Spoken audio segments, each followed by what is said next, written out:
अजी, क्या हमारी गरीबी कभी खत्म नहीं होगी? क्या हमें पूरे जीवन ऐसे ही आधे पेट खाकर व्यतीत करना होगा? अरे भाग्यवान, मैं लकड़ी काटने बेचने के अलावा और कर भी क्या सकता हूँ। देखते हैं, यदि कभी हमारे जीवन में सुख लिखा हो तो वह सुख हमें जरूर मिलेगा। अच्छा भाग्यवान, अब मैं चलता हूँ, मेरा लकड़ियाँ लेने जाने का समय हो गया है। अरे मेरे प्यारे गधे, चलो, अब हमारा लकड़ियाँ लाने का समय हो चुका है। इतना कहकर लकड़हारा अपने गधे को लेकर जंगल की तरफ निकल पड़ता है।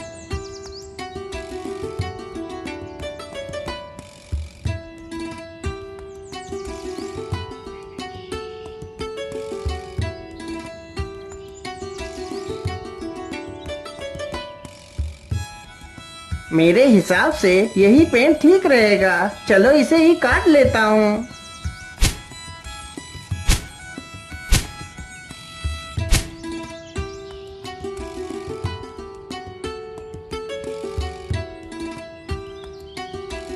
लकड़हारा जल्दी से लकड़ियां काटकर अपने गधे पर लाद लेता है और घर की तरफ निकल पड़ता है।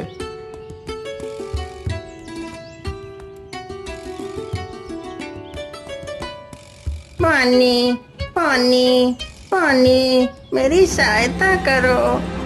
अरे ये किसकी आवाज है? मुझे लगता है कोई तकलीफ में है, चलो चलकर देखता हूँ।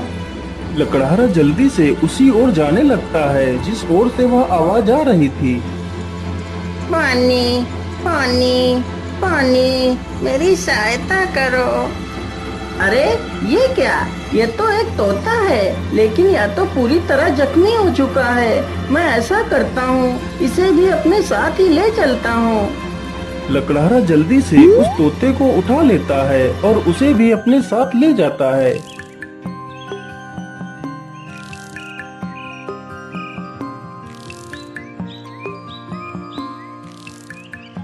अरे भाग्यवान, तुम जल्दी से हल्दी और चूने का लेप लेकर आओ। मुझे इस तोते के जख्मों पर उस लेप को लगाना है। लकड़हारे की पत्नी तुरंत ही हल्दी और चूने का लेप लेकर आती है। लकड़हारा तुरंत ही उस तोते के जख्मों पर उस लेप को लगाने लगता है। अरे तोता भाई, मैंने तुम्हारे जख्मों पर दवाई लगा दी है, अब तुम जल्दी ही स्वस्थ हो जाओगे। इस प्रकार तोता 1-2 दिनों में ही पूरी तरह स्वस्थ हो जाता है।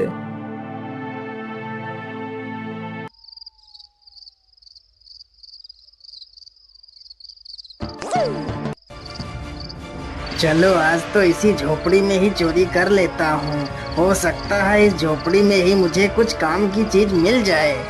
इतना कहकर वह चोर उस झोपड़ी में घुस जाता है। तभी वह तोता उस चोर को देख लेता है। अरे मालिक, जल्दी से उठिए, देखिए चोर आ गया। अरे मालिक, जल्दी उठो। अरे मालिक, जल्दी से उठिए, देखिए चोर आ गया। अरे मालिक, जल्दी उठो। अरे वाह, यह तोता तो बोलता भी है, तो क्यों ना मैं इसी तोते को ही पकड़ ले जाता हूँ। बाजार में तो इसकी कीमत अच्छी मिलेगी, और तो कुछ इस झोपड़ी में दिख भी नहीं रहा है।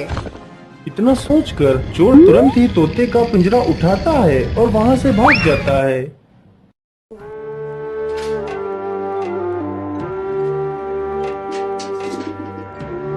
चोर को चलते चलते रात से सुबह हो जाती है। ओहो, मैं तो रात भर चलते चलते कितना थक गया हूँ। चलो ऐसा करता हूँ, थोड़ा इसी पेड़ के नीचे आराम कर लेता हूँ, फिर सोचूंगा इस तोते का क्या करना है। इतना सोचकर चोर उसी पेड़ के नीचे लेटकर सो जाता है। तभी वहाँ से एक राजा अपने घोड़े पर सवार होकर निकलता है। महाराज, मुझे बचा लीजिए, मेरी रक्षा कीजिए महाराज, नहीं तो यह चोर मुझे मार डालेगा। अरे ये कौन है जो मुझे मदद के लिए पुकार रहा है, लेकिन आसपास तो कोई नहीं दिखाई दे रहा है। अरे महाराज, उधर नहीं, इधर नीचे देखिए महाराज, मैं इधर हूँ। महाराज मुझे बचा लीजिए, यह चोर मुझे उठाकर ले जा रहा है। अरे वाह, यह तोता तो बोल भी सकता है। चलो मैं इस तोते को खरीद लेता हूँ। यह तोता मेरी पुत्री को बहुत पसंद आएगा। अरे ओ चोर, चल अब उठ जा। और कितना सोएगा तू?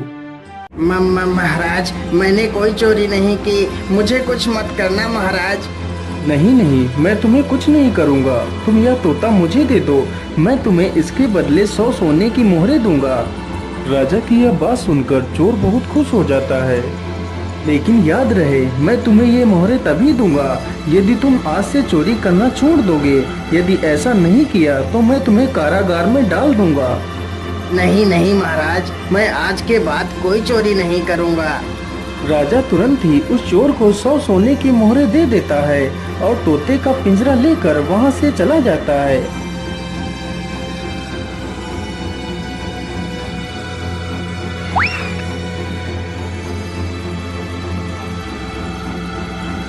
अरे राजकुमारी, तुम कहाँ हो? देखो मैं तुम्हारे लिए क्या लेकर आया हूँ।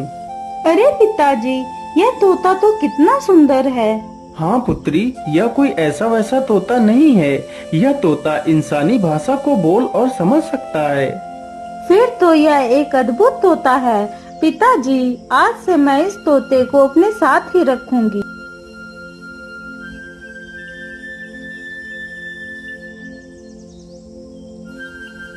राजकुमारी रोज उस तोते को अच्छे अच्छे पकवान खिलाती, लेकिन तोते को उस लकड़हारे की बहुत ज्यादा याद आती रहती थी। अरे मेरे प्यारे तोते, मैं तुम्हें कुछ भी खिलाती हूँ, तुम उसे सही ढंग से क्यों नहीं खाते हो? क्या बताऊं राजकुमारी जी, मुझे इस पिंजरे में कैद हुए पूरा 1 महीना हो चुका है। मेरा मन भी आकाश में उड़ने को कर रहा है, लेकिन मैं इस पिंजरे में कैद हूँ। मैं क्या कर सकता हूँ? अच्छा, ऐसी बात है तो फिर चलो मेरे साथ, आज मैं तुम्हें बाहर की सैर करा के लाती हूँ। राजकुमारी तोते को जंगल में ले जाती है और उसे पिंजरे से बाहर निकाल देती है। फिर तोता आसमान में उड़ने लगता है। अरे ये क्या, ये पेड़ इतना चमक क्यों रहा है? क्या यह पेड़ कोई जादुई पेड़ है? अरे राजकुमारी जी, उधर देखिए, यह पेड़ इतना चमक क्यों रहा है? क्या यह कोई जादुई पेड़ है? अरे हाँ, मुझे तो लगता है यह कोई जादुई पेड़ ही है। चलो इसके पास चलते हैं। राजकुमारी तथा वह तोता दोनों उस वृक्ष के पास जाते हैं। राजकुमारी जैसे ही उस वृक्ष को स्पर्श करती है, तभी वह उस वृक्ष में समा जाती है। यह देखकर तोता हैरान हो जाता है। अरे राम राम राम, ये क्या हुआ? राजकुमारी तो पेड़ के अंदर चली गई। मुझे जल्दी से यह खबर राजा को देनी होगी।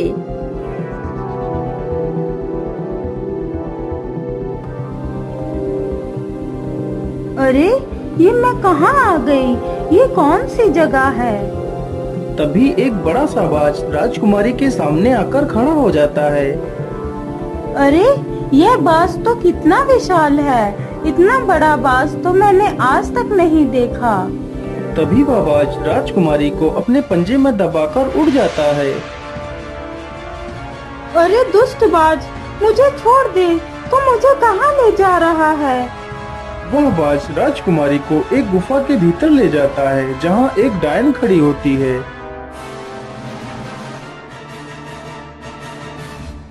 अरे कौन है आप और मुझे इस प्रकार यहाँ क्यों लाया गया है? मुझे छोड़ दो, मुझे वापस जाने दो। चली जाना, चली जाना, इतनी जल्दी किस बात की है? तुम इस समय पाताल लोक में हो, यहाँ से निकलना इतना आसान नहीं है। तुम यहाँ से तभी बाहर जा सकती हो जब मैं चाहूँगी। यदि तुम यहाँ से बाहर जाना चाहती हो तो तुम्हें मेरा एक काम करना होगा। बोलिए, आप क्या काम करवाना चाहती हैं? राजकुमारी जी, तुम्हें मेरे लिए अमृत लाना होगा। लेकिन ये अमृत कहाँ मिलेगा? ये अमृत तुम्हें रंगी कंचन की पहाड़ियों में मिलेगा। लेकिन ये पहाड़ी कहाँ पर है? फिर वह डायन राजकुमारी को अमृत लाने का रास्ता बताती है। वह डायन अमृत पीकर अमर होना चाहती थी, और पूरी दुनिया पर राज करना चाहती थी। उस डायन ने उस विशाल बाज को अपने वश में कर रखा था, जिससे वह सारे काम करवाती थी। डायन की ये सारी बातें सुनकर राजकुमारी वहाँ से अमृत लाने के लिए चल पड़ती है।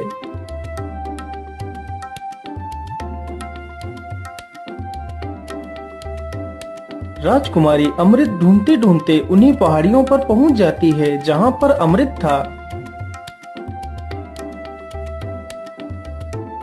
मुझे लगता है इसी गुफा में ही अमृत होगा। चलो इसके अंदर चलती हूँ।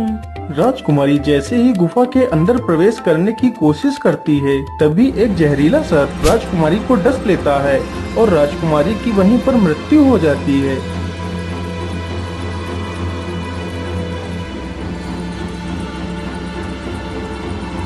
महाराज, यह वही पेड़ है जिसमें राजकुमारी समा गई है। ठीक है तोते, तुम यहीं पर रुको, मैं इस पेड़ के अंदर अकेला ही जाऊंगा। राजा जैसे ही पेड़ को हाथ लगाता है तो वह भी उसी पेड़ के अंदर चला जाता है।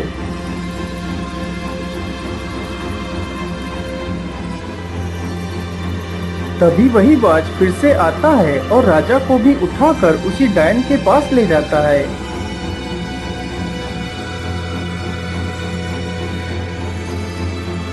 कौन है आप और मुझे यहाँ पर इस प्रकार लाने का क्या कारण है?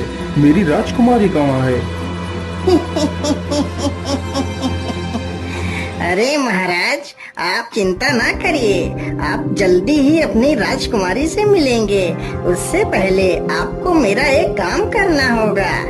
ठीक है डायन, मुझे जल्दी से बताइए, मैं तुम्हारे लिए क्या काम कर सकता हूँ। फिर वह डायन राजा से भी उसी अमृत को लाने की बात कहती है।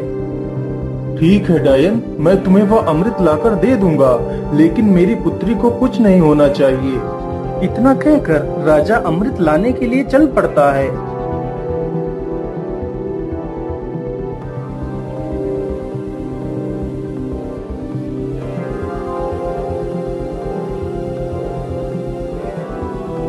राजा चलते चलते उसी गुफा के पास पहुंच जाता है जहां पर उसकी पुत्री की लाश पड़ी हुई थी। अरे ये क्या, ये तो राजकुमारी पड़ी है, लेकिन मेरी पुत्री को क्या हुआ? हे भगवान, मेरी पुत्री को तो किसी जहरीले सर्प ने डस लिया है। इसका मतलब उस दुष्ट डायन ने मेरी पुत्री से भी वो अमृत लाने को कहा होगा। अब मैं उस डायन को जिंदा नहीं छोड़ूंगा।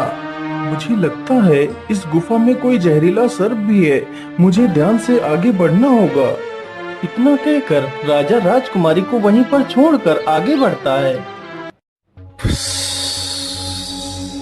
तुम्हारी हिम्मत कैसे हुई इस गुफा में आने की? मैं तुम्हें जिंदा नहीं छोड़ूंगा। सर्प जैसे ही राजा को डसने के लिए आगे बढ़ता है, राजा तुरंत अपनी तलवार से सर्प के 2 टुकड़े कर देता है। दुष्ट, तूने ही मेरी पुत्री को मारा है, मैं भला तुझे जिंदा कैसे छोड़ सकता था? इतना कहकर राजा गुफा में आगे बढ़ता है। राजा जैसे ही आगे बढ़ता है, तभी एक तीर बहुत ही तेज रफ्तार से राजा को छूकर निकल जाता है। तभी राजा अपने कदम पीछे ले लेता है। अरे ये क्या, इस गुफा में तो तीर की वर्षा होने लगी। अब क्या करूं, अमृत तक कैसे पहुंचूं? फिर राजा तीर चलने की प्रक्रिया को ध्यान से देखता है। अरे ये क्या, जब एक तीर इस दिशा से उस तरफ जाता है, तभी दूसरा तीर उस दिशा से इस तरफ आता है। इसका मतलब यदि मैं एक एक कदम आगे बढ़ाऊं तो मैं अमृत तक पहुंच सकता हूं। इस प्रकार राजा अपने बुद्धि के बल पर उस चुनौती को भी पार कर जाता है।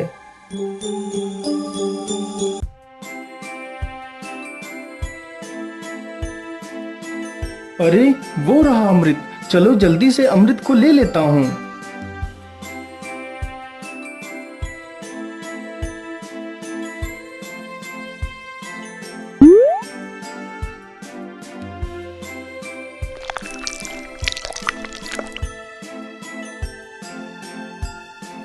मैं ऐसा करता हूँ, पहले मैं इस अमृत को अपनी पुत्री को पिलाता हूँ। ये सोचकर राजा अपनी पुत्री को अमृत पिलाता है। अमृत पीते ही उसकी पुत्री जीवित हो जाती है। अरे पिताजी, आप यहाँ पर कैसे आ गए? पुत्री, मैं तुम्हें लेने आया हूँ, अब तुम बिल्कुल भी चिंता मत करो, मैं यहाँ पर आ गया हूँ। फिर वह राजा उस अमृत को खुद भी पी लेता है और बाद में बचा हुआ अमृत उस सर्प के मुंह में डाल देता है। अमृत मुंह में पड़ते ही सर्प भी जीवित हो जाता है। फिर वह राजा उस सर्प को अपनी पूरी कहानी सुनाता है। मैंने तुम्हें इसलिए जीवित किया है ताकि तुम फिर से इस अमृत की रक्षा करो। महाराज, मैंने आपको पहचानने में भूल कर दी, मुझे क्षमा कर दीजिए महाराज। अरे नहीं नहीं सर्पदेव, इसमें तुम्हारी कोई गलती नहीं है, या तो तुम्हारा फर्ज था। अच्छा, अब मैं चलता हूँ।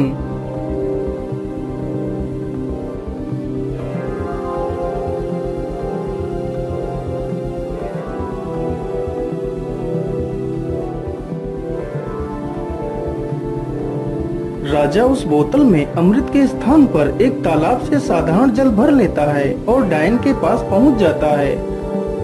ये लीजिए डायन, मैं तुम्हारे लिए अमृत लेकर आ गया हूँ। अब मुझे बाहर जाने का रास्ता बता दीजिए। अरे वाह राजा, तुम तो कितने बहादुर हो। यह अमृत आज तक कोई नहीं ला सका। जो भी गया वह लौट कर नहीं आया और तुम तो अमृत लेकर आ गए। चलो चलो, जल्दी से मुझे यह अमृत दे दो। राजा तुरंत ही उस डायन को वह पानी से भरी हुई बोतल दे देता है। डायन तुरंत ही उस पानी को अमृत समझकर पी जाती है। हे डायन, मैंने आपके कहे अनुसार आपको अमृत लाकर दे दिया। अब मुझे बाहर जाने का मार्ग बता दीजिए। इतनी भी जल्दी क्या है? अब मैं अमर हो चुकी हूँ। अब तुम दोनों यहाँ से कहीं नहीं जाओगे। आज से तुम दोनों भी मेरे गुलाम हो। अरे डायन, ये तो सरासर धोखा है। मुझे यहाँ से जाने का मार्ग बताओ, नहीं तो मैं तुझे मार डालूंगा। अरे मूर्ख राजा, अब मैं अमर हो चुकी हूँ। अब तू मेरा कुछ भी नहीं बिगाड़ सकता। अच्छा, ऐसी बात है तो फिर ये ले मेरे इस तलवार के वार को झेल। इतना कहकर राजा उस डायन के पेट में तलवार घुसा देता है। ये क्या हो गया? मैं तो अमर हो गई थी। इसका मतलब तूने मेरे साथ धोखा किया है। पानी पीकर खुद को अमर समझने वाली उस डायन की मृत्यु हो जाती है। डायन के मरते ही वह बाज आजाद हो जाता है।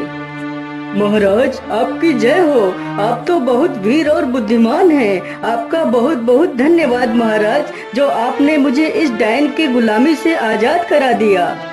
हे बाज, क्या तुम यहाँ से बाहर निकलने का रास्ता जानते हो? जी महाराज, आप दोनों हमारी पीठ पर बैठ जाइए, मैं अभी आपको बाहर ले चलता हूँ। दोनों ही बाज की पीठ पर बैठ लेते हैं और बाज उन दोनों को लेकर एक दरवाजे के पास जाता है। महाराज, इसी दरवाजे के बाहर आपकी दुनिया है, यहीं से आप बाहर जा सकते हो महाराज। राजा तथा राजकुमारी दोनों बाज का धन्यवाद करते हैं और उस दरवाजे से बाहर चले जाते हैं।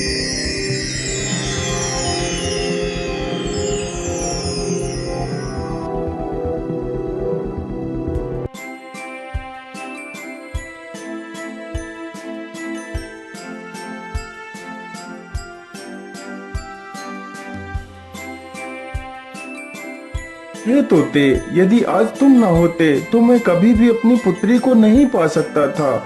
इसलिए मैं तुमसे बहुत प्रसन्न हूँ। आज तुम मुझसे कुछ भी मांग सकते हो। महाराज, यदि आप मुझे कुछ देना ही चाहते हैं तो मुझे 1000 सोने की मोहरें देकर आजाद कर दीजिए। राजा ने ऐसा ही किया। तोते को 1000 स्वर्ण मुद्राएं देकर उसे विदा कर दिया। तोता वहाँ से उड़कर सीधा उसी लकड़हारे के पास पहुँच जाता है। मालिक, देखिए मैं आ गया और आपके लिए कुछ उपहार भी लेकर आया हूँ। लकड़हारा जैसे ही उस पोटली को खोलकर देखता है तो उसमें ढेर सारे सोने के सिक्के देखकर वह बहुत खुश हो जाता है और फिर वे तीनों मिलकर खुशी खुशी अपना जीवन व्यतीत करने लगते हैं।